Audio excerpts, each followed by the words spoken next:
À la une de ce journal, le silence inquiétant du gouvernement camerounais malgré la controverse autour du vaccin AstraZeneca suspendu dans plusieurs pays européens. Décision prise à la suite de la détection des cas de coagulation chez certaines personnes vaccinées. Pendant ce temps, au Cameroun, les cas de Covid-19 explosent en milieu scolaire et en milieu hospitalier. Nous ferons le point au cœur de ce journal. Comment lutter contre le désordre urbain dans la capitale économique du Cameroun, entre les casses des maisons d'habitation et boutiques et l'embellissement de certaines rues? Cela reste insuffisant selon les populations qui déplorent un visage très peu rayonnant de la ville de Douala à quelques mois de la Cannes 2022. Nous en parlerons dans ce journal.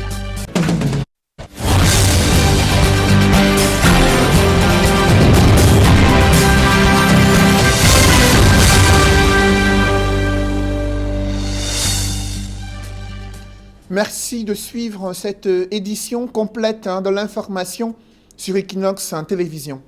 Si rien n'est fait, l'on tend vers une paralysie de la station de l'Institut de recherche agricole située dans la Dibamba. Les employés de cette structure viennent d'observer un mouvement d'humeur. Ils déplorent la détérioration de leurs conditions de travail.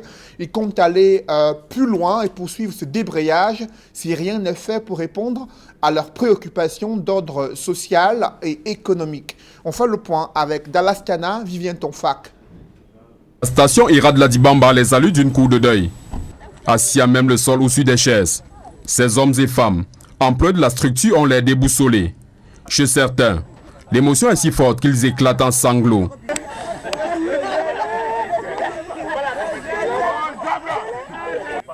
Personne n'est décédé, mais de cette façon, ils expriment leur ras-le-bol, suite à la profonde détérioration de leurs conditions de travail. Nous sommes très mécontents. Déjà, nous avons eu à recevoir les instructions du chef de l'État que notre administration depuis le temps est en train de bafouer. Nous avons usé de patience jusqu'ici. Dès lors, on avait ce qu'on appelle prime de production et prime de responsabilité, qui était pour nous une survie, qu'ils ont décidé volontairement d'enlever dans nos salaires.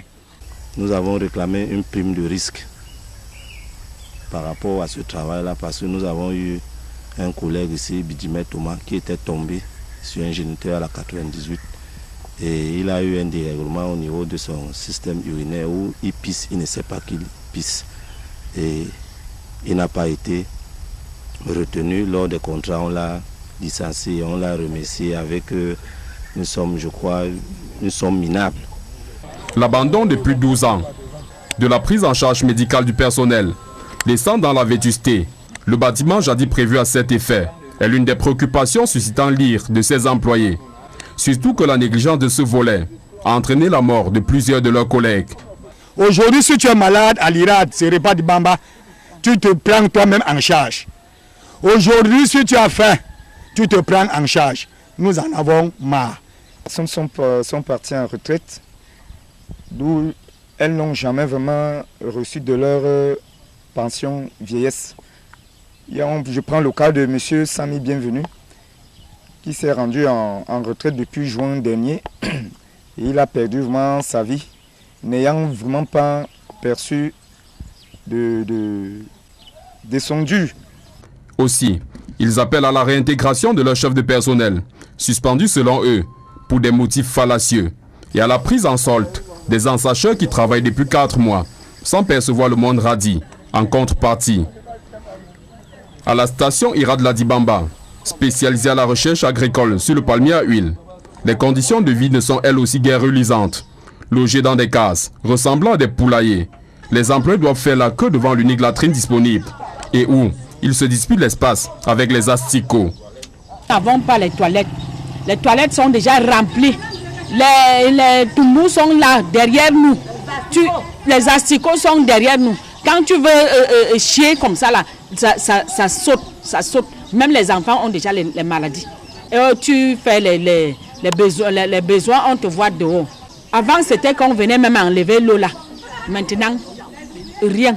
Choqués par l'indifférence de leur hiérarchie, malgré les multiples correspondances, les employés de la station Ira de la Dibamba se disent déterminés à observer un arrêt de travail jusqu'à la prise en compte de leur doléance. Reportage d'Ecoca Lobé, d'Alaskana et Vivien Tonfac. C'est l'alerte maximale dans les établissements scolaires publics situés dans le département du Honkam, là où plusieurs cas de Covid-19 ont été diagnostiqués parmi des élèves inscrits au lycée classique de Bafang. Face à la résurgence de la pandémie, les populations critiquent le manque de sensibilisation sur les mesures barrières et l'absence des outils nécessaires afin de barrer la voie à la pandémie de Covid-19. Que font les autorités administratives et sanitaires dans le département du Honkam? Élément de réponse avec Andine Gagnou et Sylvestre Zangao. Sans masque de protection, les uns près des autres, ces élèves semblent ne pas se soucier de la présence du coronavirus. Nous sommes à Babonné, dans le département du Honkam. Ici comme ailleurs, l'observation des mesures barrières est abandonnée. Résultat des courses, des cas de contamination se multiplient. Le 9 mars 2021, 5 élèves du lycée classique de Bafang ont été testés positifs au coronavirus. La situation d'ores et déjà préoccupante a amené le préfet du département à organiser une réunion pour faire le point. Une situation qui nécessite une prise de conscience, affirme le chef du district de santé du département. Nous avons 5300 cas testés, 70 cas positifs. Mais ce qui est à noter, effectivement, c'est que pendant environ 9 mois, nous avons eu 42 cas en 2020, mais seulement de mi-janvier à mi-mars, soit 2 mois, nous avons déjà plus de la moitié de tous les cas de 2020. Soit 28 cas. Et le même nombre de décès, ce qui fait que le taux de létalité est au-dessus de celui de 2020. Luc Ndongo, le préfet du Honkam, sensibilise les populations de son unité de commandement sur l'urgence de renouer avec les mesures barrières. Je lance un vibrant appel à ces forces vives. Elles se sont manifestées lors de la première vague. Maintenant, un appel plus vibrant encore leur est lancé pour qu'elles viennent nous aider à arrêter la propagation de cette pandémie dans notre département. Selon le chef du district de santé, parmi les 70 cas testés positifs au coronavirus entre le 22 janvier et le 9 mars 2021, figurent 9 personnels de santé et l'on dénombre globalement 4 décès dus au coronavirus dans le département du Honkam. Nous avons déjà des classes d'effectifs de 50 élèves. Au regard de cette recrudescence des cas de Covid-19 dans l'arrière-pays, les populations déplorent le manque criard d'eau courante afin de pouvoir respecter les mesures barrières et les règles élémentaires d'hygiène. Elles l'ont fait savoir lors d'une descente du sous-préfet de certaines autorités administratives locales dans le département du Mungo, venu les sensibiliser sur les enjeux du respect des mesures barrières afin d'éviter la contamination au Covid-19. Des précisions dans ce reportage est signé Cyril Diemba et Cédric Ding. La ville de Nkonsamba dans le département du Mungo. Depuis la survenue de la deuxième vague de contamination au coronavirus, on enregistre un relâchement inquiétant dans le respect des mesures barrières. Un constat qui a forcé Daouda Oumarou, sous-préfet de Nkonsamba 1er, à effectuer une descente sur le terrain afin de s'enquérir de la situation. Et pour lui, le constat est sans appel. Faites respecter les mesures gouvernementales. Vous êtes payé par l'État pour appliquer les mesures gouvernementales. Vous admettez les élèves qui ne portent pas le cache-nez, mais c'est pas sérieux. Vous venez exposer, mettre en danger celui qui s'est protégé. Ici, par exemple, à l'école publique inclusive de Nkonsamba 1er, ce sont des salles de classe remplies d'élèves sans aucune protection qui frappent à première vue le sous-préfet. Si le port du masque a connu une baisse drastique dans la localité, le lavage des mains, lui, relève tout simplement de l'utopie. Et pour cause, les robinets de Nkonsamba sont à sec depuis plusieurs mois. Une situation mal vécue par la directrice de l'école primaire inclusive de Nkonsamba et par les habitants de la localité. L'eau que nous avons ici, c'est l'eau. La première difficulté, c'est l'eau. L'eau ne coule pas. Pourtant, il y a les dispositions, il y a les bornes fontaines, mais l'eau ne coule pas au robinet. Et quand il n'y a pas l'eau, nous nous débrouillons n'importe comment avec les eaux. Les eaux que les enfants nous apportent ici, c'est des eaux sales. Et puis, du coup, on ne peut pas être en sécurité par rapport au coronavirus. Je crois plus que les gens respectent les mesures barrières ensemble. La société d'eau qui est Kamwata, vraiment nous fait beaucoup de la peine. Vous voyez un monsieur comme moi qui vit dans un quartier où on appelle Samuel Lebois. Nous, on est à plus de 2 mois, on n'a pas de l'eau. Une tournée de Daouda Ousmanou qui aura procédé par là même à une distribution de cache-nez. Cependant, cela suffira-t-il à ralentir l'expansion de la pandémie dans la localité? Là est toute la question. Parlons à présent de la suspension du vaccin AstraZeneca dans plusieurs pays européens après une controverse qui est née à la suite d'une observation particulière de graves troubles de coagulation du sang observé chez certaines personnes vaccinées et des doutes sur l'efficacité du vaccin AstraZeneca qui a conduit à cette suspension dans plusieurs pays européens. Au Cameroun, le gouvernement ne s'est pas encore prononcé, mais des questions fusent au sein de l'opinion publique nationale et internationale. Faut-il suspendre ce vaccin? Est-il dangereux pour la santé de ceux qui se voient administrer le vaccin contre la Covid-19? Le gouvernement britannique soutient qu'il est efficace, mais une agence européenne du médicament doit encore examiner la pertinence, la fiabilité de ce vaccin. On en parle dans ce reportage signé Nadine Yambou.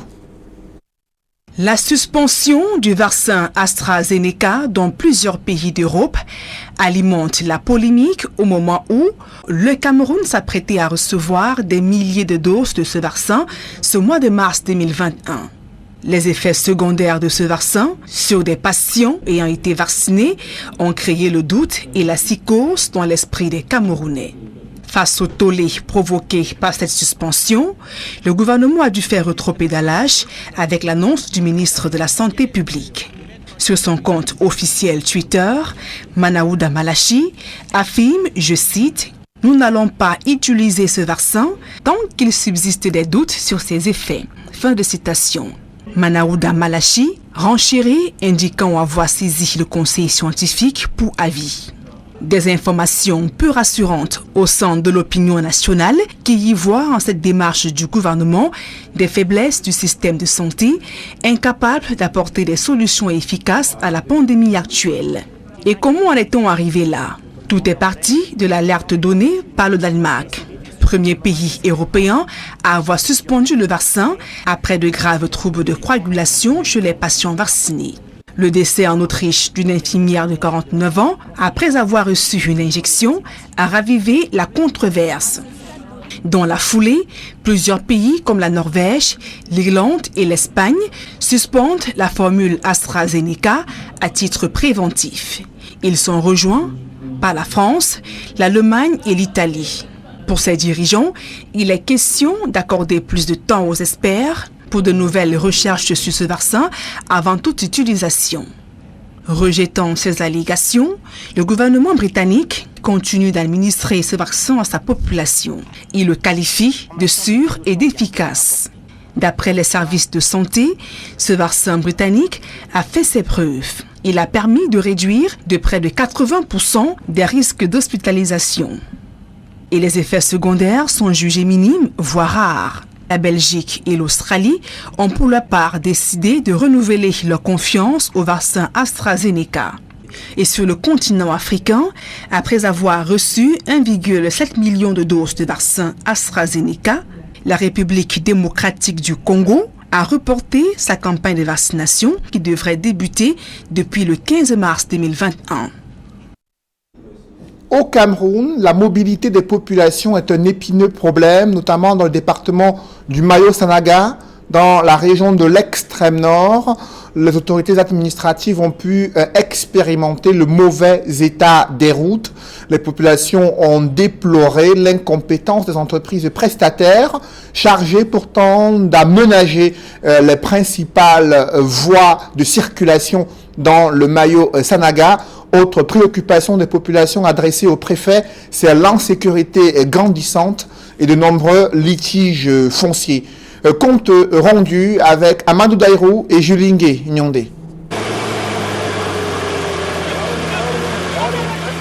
Ces images montrent à suffisance la difficulté à s'émouvoir des populations de l'arrondissement de Mogodé, dans le Mayo-Sanaga, région de l'extrême nord. Il faut faire preuve de détermination pour affronter les bourbiers le long du trajet. Même les poids lourds font les frais de ce calvaire routier. Les jeunes de la localité sont très souvent contraints de ramasser la caillasse pour venir en aide aux véhicules en détresse. Une réalité vécue par David Dako-Dibango, nouveau préfet du département du Mao-Tsanaga. Il a été également question du problème très crucial de la route qui, en cette période, est tellement délabrée, se trouve dans un état de délabrement avancé, ce qui ne permet pas toujours, n'est-ce pas, l'écoulement facile des produits de première nécessité, des produits agricoles. À Mogodé, tous les moyens sont bons pour se lancer à la recherche de l'eau potable. À pied, sur une motocyclette ou encore à travers le concours d'une bête de somme, les habitants parcourent des dizaines de kilomètres pour s'approvisionner du précieux liquide. La tournée du préfet a permis à ce dernier de toucher du doigt les réalités qui entravent le plein épanouissement de ses administrés. Autre arrêt, l'arrondissement de Boura où l'insécurité dicte sa loi. Ici, les prises d'otages et les demandes de rançon sont légion. Les habitants ont perdu le sommeil car régulièrement victimes des affres de la secte Boko Haram. Boura, ville frontalière au Nigeria, est abandonnée à elle-même depuis le décès de son chef. Les populations réclament un nouveau guide qui pourra porter leurs cris de détresse. Depuis que nous avons perdu notre chef de canton, nous vivons dans l'insécurité, les enlèvements des personnes, des tueries. Les membres du comité de vigilance, qui assurent tant bien que mal la sécurité des habitants, font face à un déficit de matériel de travail et d'appui financier. Des doléances portées auprès du nouveau préfet, qui effectuait sa première tournée de prise de contact dans le département du Mao-Tsanaga. Restons dans le Grand Nord, où des fonctionnaires et agents de l'État ne manquent pas de prétextes pour justifier les absences prolongées à leur poste de travail. Le constat a été fait par le ministre de la fonction publique, Joseph Lé, était à Ngaoundéré, où il a constaté des absences irrégulières et sommé les différents responsables d'administration publique de prendre des sanctions à l'encontre de ces fonctionnaires et agents de l'État absentéistes. Jean-Blaise Noupayé et Jean-Paul Chouniat.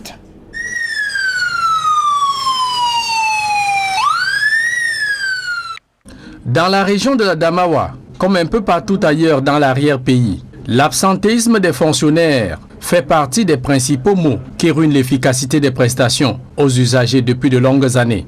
Ils prennent tous les prétextes pour ne pas venir au travail. C'est parfois le Covid, c'est parfois un dossier qu'on va suivre à Yaoundé ou je ne sais pas où.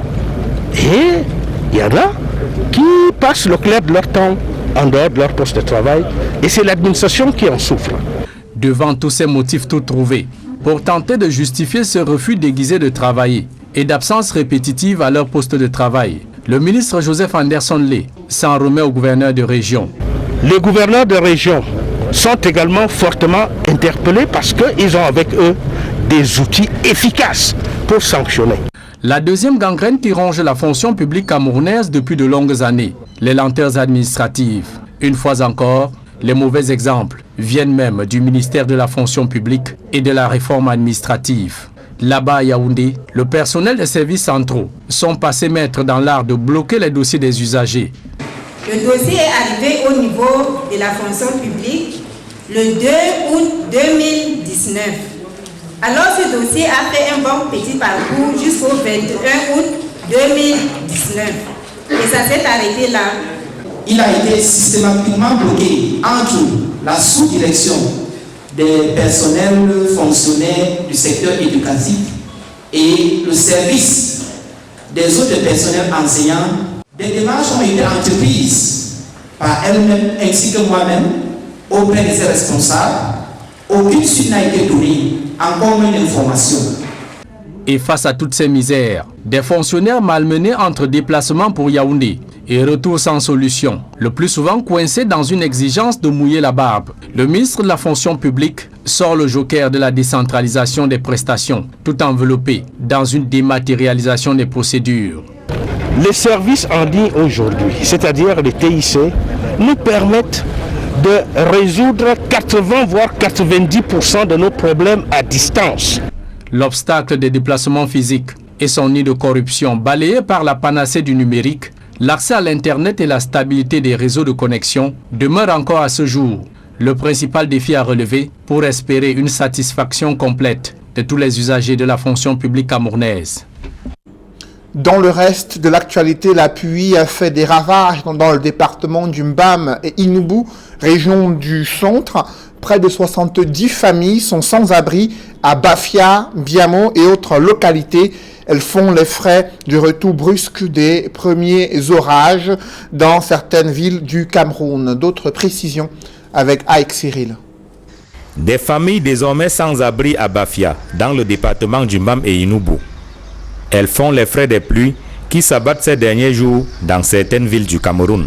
Nous avons là près d'une vingtaine, voire une trentaine de familles qui seront obligées de passer la nuit pratiquement dehors. J'espère qu'il ne va pas pleuvoir entre-temps. En plus de Bafia, des localités telles que Biamo et Messansan ont été surprises par le retour des pluies. Parmi les victimes, des personnes en situation de handicap, notamment des malvoyants. J'ai été surpris dans la nuit d'aujourd'hui avec une grande pluie qui a débattu ma maison. Moi, je pleure au gouvernement. S'il peut venir en aide, je suis dehors avec tous mes enfants. Je n'ai rien. Désormais sans domicile fixe, les sinistrés du Mbam et Inubu attendent une assistance des pouvoirs publics. Nous sommes dehors avec toute la pluie là, mais nous demandons de l'aide à l'État s'il pourrait nous aider. Plus de 50 maisons qui ont été emportées par le vent. Nous avons le soutien de la part du gouvernement, surtout du ministre de l'administration territoriale, représenté par le préfet du département du Mbam et Inubu et le sous-préfet de l'arrondissement de Bafia. Ce n'est pas la première fois, dit-on, que les populations de Bafia, Biamo, Messansan et autres sont victimes du retour des pluies. Mais cette fois, près de 70 familles, selon des sources, sont dans la rue. Quel visage urbain pour accueillir la CAN 2022 à Douala? Vous l'avez constaté dans les principales artères. Les rues ne présentent pas fière allure. Il y a également un désordre urbain qui dicte sa loi dans les principaux carrefours de Douala.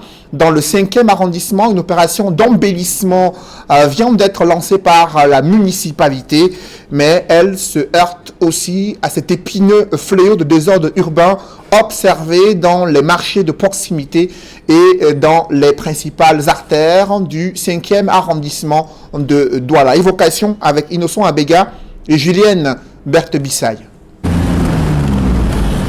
À 9 mois du coup d'envoi de la CAN 2022 que le Cameroun va abriter en janvier prochain, la mairie de Douala 5e est en plein chantier d'embellissement de sa municipalité.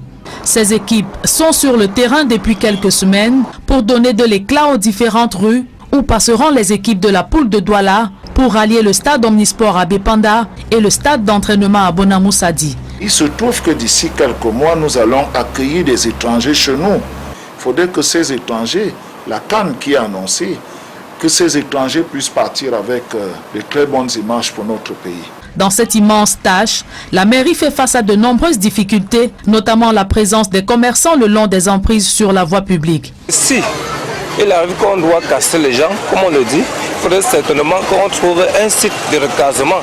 On se trouve à la chaussée, ce n'est pas de notre faute, mais nous sommes obligés de rester là, puisque nous sommes sortis pour chercher notre pain quotidien. Pour certains, c'est l'occasion de poser le problème de la promesse non tenue de la construction d'un marché moderne. On a payé 150 000 pour qu'ils devaient nous construire le marché. Lorsqu'ils sont venus, ils ont construit, ils ont mis les chevrons pour construire le marché. La mairie a dit non, on n'y a pas à construire un marché ici, on détruit tout.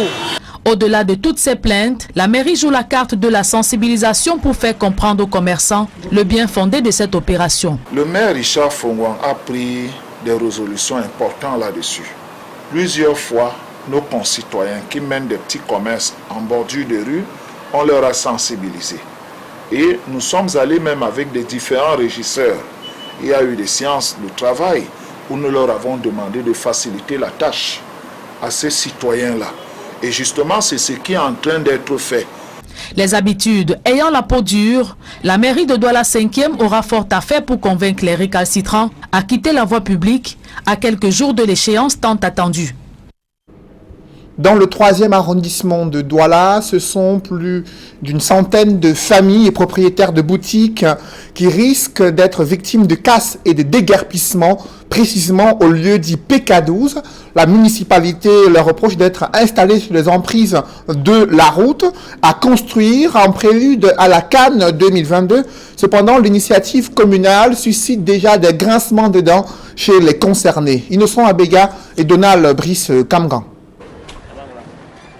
À peine 2 mois qu'il a installé son conteneur, ce vendeur de gaz se prépare à partir. Ce sont les derniers jours de Rodrigue à cet emplacement. Vous voyez là, le baril, là, on a déjà versé 1 an, tout et tout. On n'a même pas encore fait 2 mois. On demande de quitter. Bon, on attend voir ce que ça va donner. Comme ce commerçant, des centaines de personnes sont sommées de libérer ici au lieu d'y entrer lycée à PK12. Signe indicateur des casses imminentes, des croix de Saint-André apposées ça et là. On ne sait même pas ce qu'on fait en route.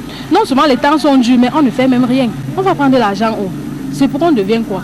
Les bandits ou quoi? Ou les prostituées? On va faire comment? Le Cameroun est dur, il y a les maladies dehors. On ne s'en sort pas. Quand on vient encore nous visser comme ça, c'est pour qu'on devienne quoi? La mairie de Douala 3e envisage de faire passer une voie secondaire plus large que celle actuelle, menant vers le lycée de Ndorhem situé en contrebas. Des travaux de normalisation de l'architecture urbaine d'après la municipalité, qui n'a pas souhaité donner d'amples explications, et rentrant dans le cadre de la préparation de la Cannes 2022. Surtout, je vois si partout, si on veut casser, on casse les gens qui sont sous la moyenne tension d'un côté, mais nous qui ne sommes pas sous la moyenne tension, je ne sais pas pourquoi on a tracé nos maisons là. C'est essayer de sensibiliser ou alors essayer de s'arranger de manière à ce que les gens ne s'installent pas sur les emprises. On essaie d'éduquer déjà les gens, c'est déjà très important. Quand ils détruisent, parce qu'il y a des gens qui ne savent pas que ici on est sur l'emprise.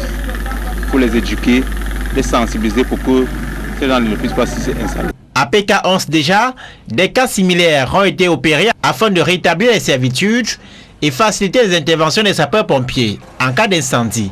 Apprend-on.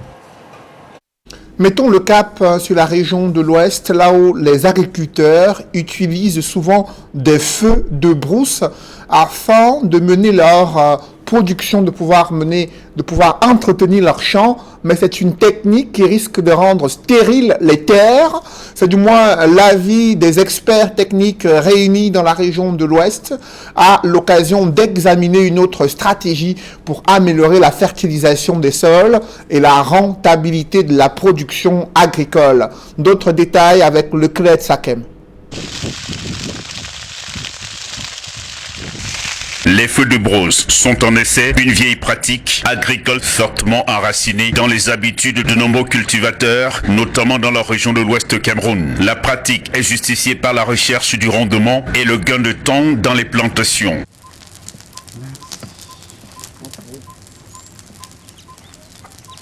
Si cette méthode est de plus en plus utilisée par les agriculteurs, il faut rappeler qu'elle représente une réelle menace pour l'environnement et le maintien de l'écosystème. Le changement climatique, vous savez qu'on ne peut plus prédire exactement quand est-ce qu'on va planter. Alors qu'avant, il y a 10 ans, 15 ans, 20 ans, nos mamans savaient que le 15 mars, qu'il ne pluie pas, il faut semer, mettre maïs. Parce qu'on sait que la pluie va venir. Aujourd'hui, des fois il pleut en février et on oublie de semer. Ou bien peut-être les prochains pluies ne viendront qu'en avril. Je pense que pour démystifier la chose, il faut leur prendre des exemples concrets. Les feux de brousse, aujourd'hui, quand on a plaqué la bûchette, c'est tout le village qui est brûlé, alors qu'avant, il y avait toujours un peu de verre.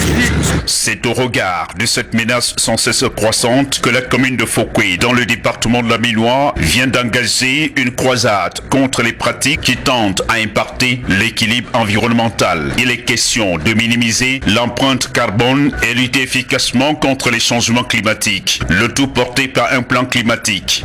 Nous allons en communiquant creuser davantage la question sur le terrain pour savoir quelles sont les solutions alternatives. Et ça milite, n'est-ce pas, pour le plan de la réduction, parce qu'on a dit on ne va pas empêcher au gaz à effet de serre de s'élever, mais également on va poser des actions qui contrecarrent, et c'est à la fin qu'on va aboutir à la neutralité climat. Donc nous allons faire l'effort de davantage sensibiliser les populations pour qu'ils utilisent l'engrais vert plutôt que de brûler les feux de brousse qui leur donnent la petite cendre qui est éphémère mais qui appauvrit sur le sol. Une approche novatrice que la commune de Fouquet entend partager avec plusieurs autres communes du Cameroun dans le cadre de la coopération Sud-Sud. J'ai commencé à travailler sur le plan climat il y a 3 ans. Et donc, au moment où je travaille, le SICOME n'est pas mis en place. Mais maintenant, le souci pour moi de faire que cette action soit au niveau de toutes les communes, et tu peux empêcher aux gens de cultiver, pas empêcher le développement économique, les voitures, le carburant, c'est la pollution, tu peux pas dire non, on veut plus les véhicules, mais on va développer à côté de ça des activités qui permettent de réduire cet impact-là, et à la fin, si les pôles moins plus et plus sont au même niveau, on parle de neutralité. La mise en exécution du dit plan climat s'étendra sur plusieurs années et nécessite une enveloppe globale de 11 milliards 678 millions de francs CFA. Pour ce faire, l'exécutif s'est fait accompagner par plusieurs partenaires, à l'instar du PNDP, le SICOM, le MINDU et d'autres acteurs. Mesdames, messieurs, c'est la fin de ce journal. Merci de l'avoir suivi. Juste après cette édition de 20h, retrouvez Serge Alain Autou et ses invités pour le débrief du journal sur le plateau d'Equinox Soir. Serge Alain.